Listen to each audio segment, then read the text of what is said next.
ensemble, on a réussi quelque chose. On est fiers de ça, mais comme entraîneur, on veut toujours plus.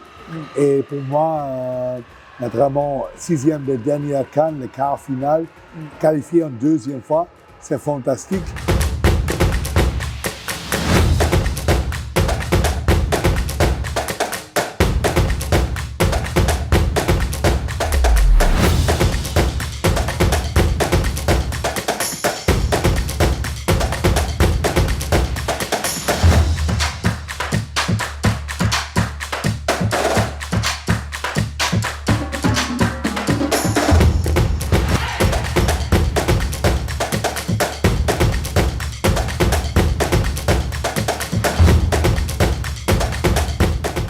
Bonjour.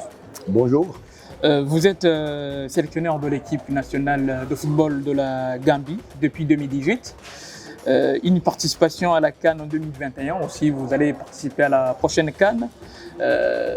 Vous avez eu le ticket pour les quarts de finale, je peux dire là, alors que tout le monde ne vous donnait pas, partant pour la phase d'élimination directe, quitter les groupes, sortir des groupes. Finalement, c'est un bon projet qui a réussi pour Tom Tenfield et son équipe. Hein. Oui, quand j'ai commencé en juillet 2018, la Gambie est 172 au FIFA Ranking. La Gambie n'a pas gagné un match compétitif pour 5 ans. La dernière victoire compétitive est contre Tanzanie en septembre 2013. Mais j'ai signé pour la Gambie parce que j'ai analysé l'équipe et les qualités, les joueurs disponibles, les Binato, mais aussi les joueurs qui ne sont pas sélectionnés avant, des jeunes talents. Et j'ai signé avec la fédération au début un contrat pour 9 mois. Et j'ai dit, je suis ici pour qualifier pour le CAN.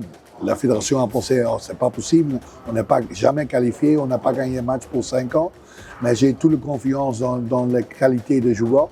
Et je dois dire que je suis supporté par une très bonne fédération, le président, mais toute l'équipe, tout le staff, tous les peuples qui travaillent aux fédérations sont très supportifs. J'ai signé directement un très bon team manager, un local qui connaît le métier et qui fait un travail très très important. Et ensemble, avec notre staff local, avec tous les peuples involvés, on a construit une équipe qui peut gagner contre des grands pays, qui peut donner des résultats stables parce que tu peux gagner un match et perdre 3 matchs, tu ne peux pas être qualifié. Et c'est un travail, pas seulement de moi, c'est un travail d'un groupe de peuples supporté par la fédération avec des bons joueurs, avec un grand staff. Et ensemble, on a réussi quelque chose. On est fiers de ça, mais comme entraîneur, on veut toujours plus.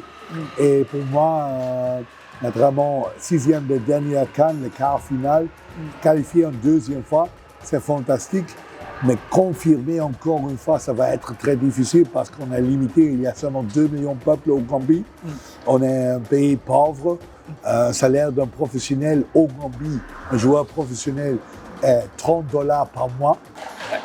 On est un pays très pauvre, on n'a pas la capacité comme les grands pays, on n'a pas joué d'un match amicaux en octobre et c'est chaque année comme ça. Et j'accepte ça, c'est pas le problème pour moi, ce sont notre limitation. Mais naturellement, quand tu veux être compétitif avec les grands pays en Afrique, ça va être difficile tout le temps, mais je suis très fier de notre parcours et je dois dire qu'on a fait ça ensemble. C'est pour cela que vous êtes peut-être, c'est une récompense parce que parmi les 5 meilleurs entraîneurs de l'année en Afrique, c'est une bonne chose. Oui, c'est un grand honneur. C'est la 2e fois, l'année passée, je suis aussi là. Et les 5 meilleurs entraîneurs en Afrique, c'est pas seulement ça, les 3 meilleurs sélectionneurs. Et l'année passée, c'est Kéros et Cissé et moi. Cette année, c'est Walid Regragui, Cissé et moi. C'est une grande confirmation, mais je seulement peux être là avec l'aide de mon staff. C'est mon adjoint, mon préparateur physique, mon entraîneur de gardien, mon staff médical, mon kit manager, c'est toute l'équipe, mon team manager, c'est toute l'équipe qui fait le travail. Et je suis seulement le visage de mon staff technique. Et naturellement, c'est un honneur.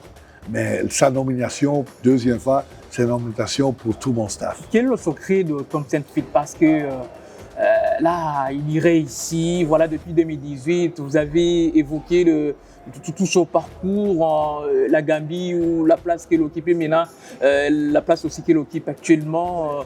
Et quel est le secret? Qu'est-ce que vous faites comme, c'est pas le secret professionnel de votre staff, de vous-même à la tête?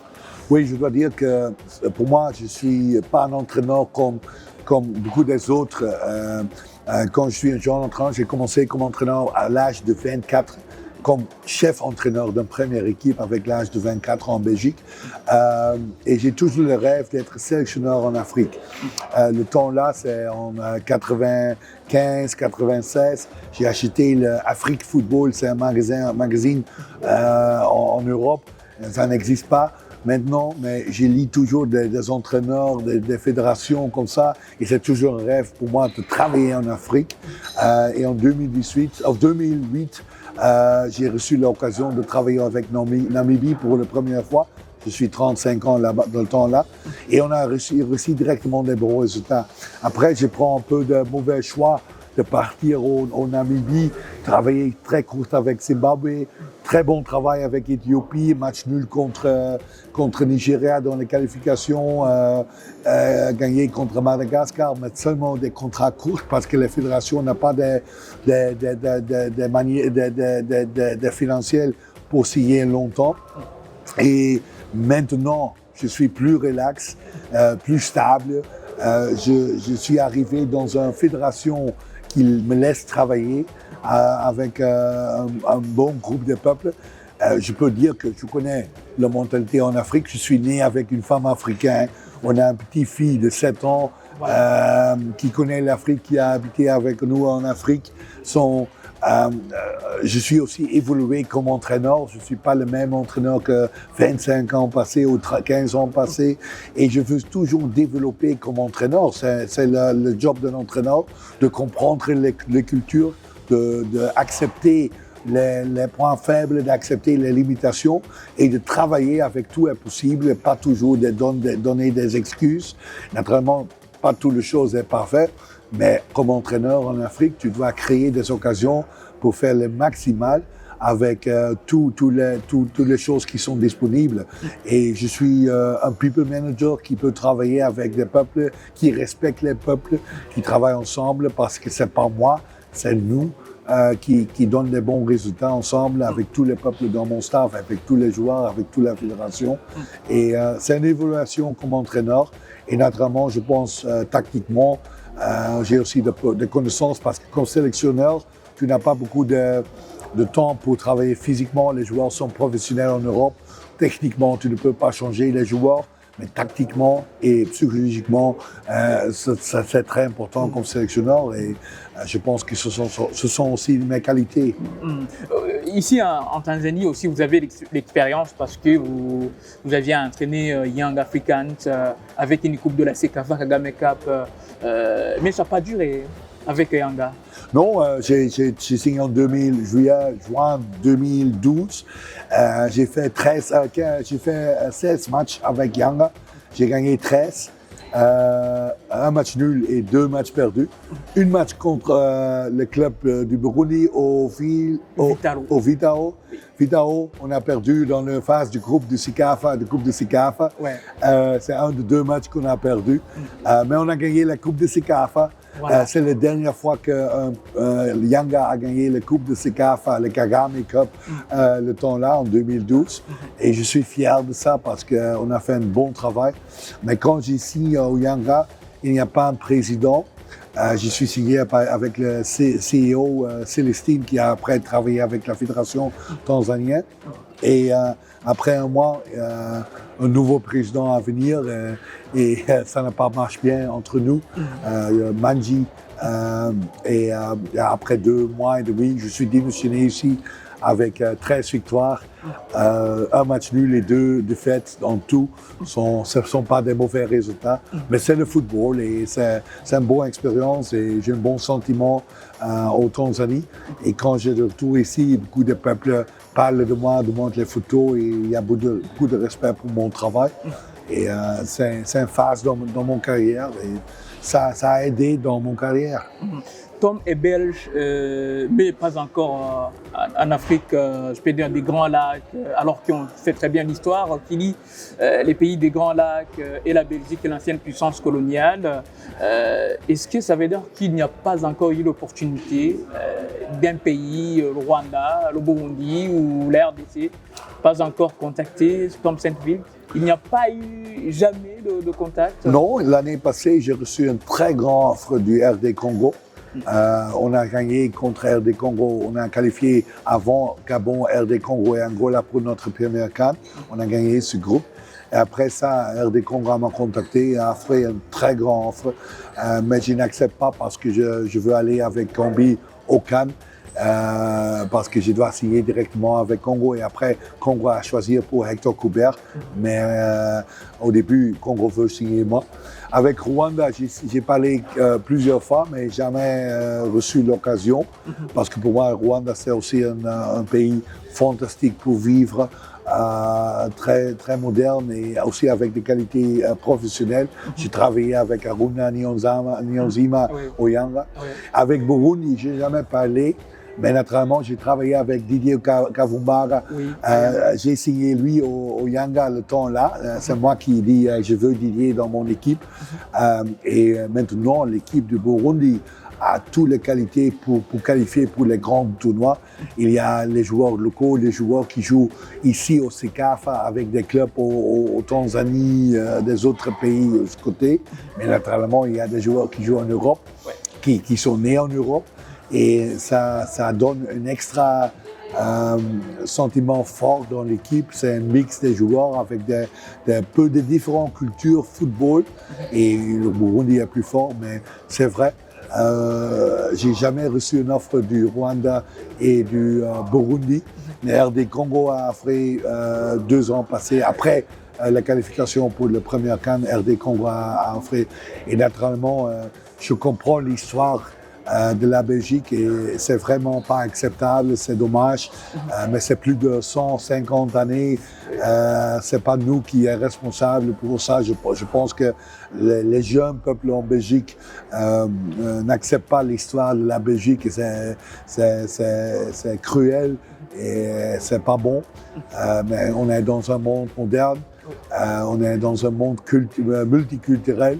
Et naturellement, comme moi, je habite presque 15 ans en Afrique. Je suis né avec une femme africaine. On a une belle fille ensemble.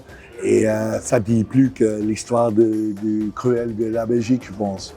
Alors, avant de terminer, qu'est-ce que vous pensez de ce groupe et des qualifications pour la Coupe du Monde dans laquelle il y a la Gambie, il y a le Burundi, il y a la Côte d'Ivoire, il y a le Kenya, il y a les îles Seychelles. La Côte d'Ivoire a battu les îles Seychelles 9-0. Ça veut dire que ce sont des points à prendre avec un lourd score. Il faut infliger ce lourd score. Chaque pays devrait le faire face aux îles Seychelles. Oui, naturellement, les grands pays comme Côte d'Ivoire peuvent commencer contre Seychelles. On a vu aussi Cameroun contre île Maurice, on a vu Tunisie contre Sao Tomé et Principe. Avec tout le respect pour Seychelles, c'est un peu plus facile comme commencer contre Kenya, Gabon ou Burundi pour nous. Mais naturellement, Côte d'Ivoire est le grand favori. Avant, c'est clair. Maintenant, Côte d'Ivoire est très fort avant le CAN. Peut-être dans 10 mois, ils sont différents, mais maintenant, ils sont très forts. Ils sont les grands favoris. Et après ça, il y a 4 pays presque le même niveau. Pour moi, Burundi, Kenya, Gabon et nous sont presque le même niveau. Et Seychelles peut-être est le plus faible dans le groupe. Mais quand tu veux qualifier, tu peux perdre maximum 2 matchs. Et peut-être 2 matchs nuls et tous les autres matchs que tu dois gagner sont pour nous, c'est maintenant très important. On peut prendre 1 point contre Côte d'Ivoire. Naturellement, on a un rêve de gagner contre Côte d'Ivoire, mais après notre match contre Burundi, on doit être réaliste. On manque beaucoup de joueurs, on n'a pas la même équipe comme avant. Quand la comparaison avant le dernier CAN, il manque 5 centres milieux de terrain.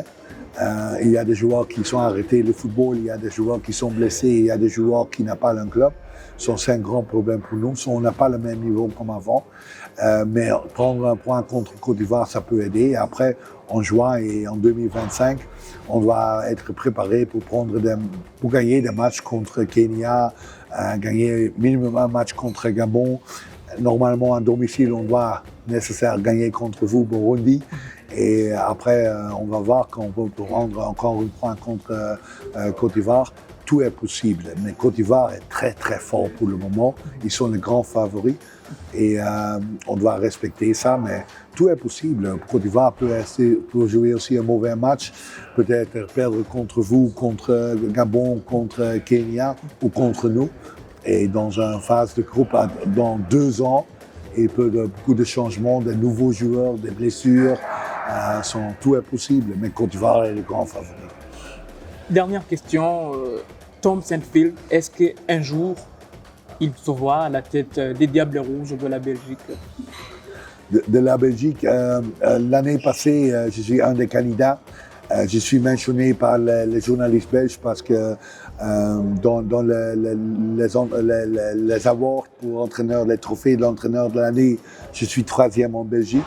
C'est un honneur. Mais je ne sais pas que je suis une fois sélectionneur de la Belgique. Ça veut être vraiment fantastique. Mais ce n'est pas dans ma tête. Pour moi, dans mon cœur, je suis africain. J'aime l'Afrique et je veux travailler avec les grands pays en Afrique. Je veux aller aux Coupes du Monde avec un pays africain. C'est mon grand rêve. Et peut-être que c'est plus important pour moi comme entraîneur de la Belgique. Pour moi, l'Afrique, c'est mon cœur. L'Afrique, c'est ma vie. Et je veux aller aux Coupes du Monde avec un pays africain. Une petite question, le football belge avec le Burundi a beaucoup de joueurs binationaux qui sont nés en Belgique, donc qui pratiquement ils ont appris à jouer au foot en Belgique.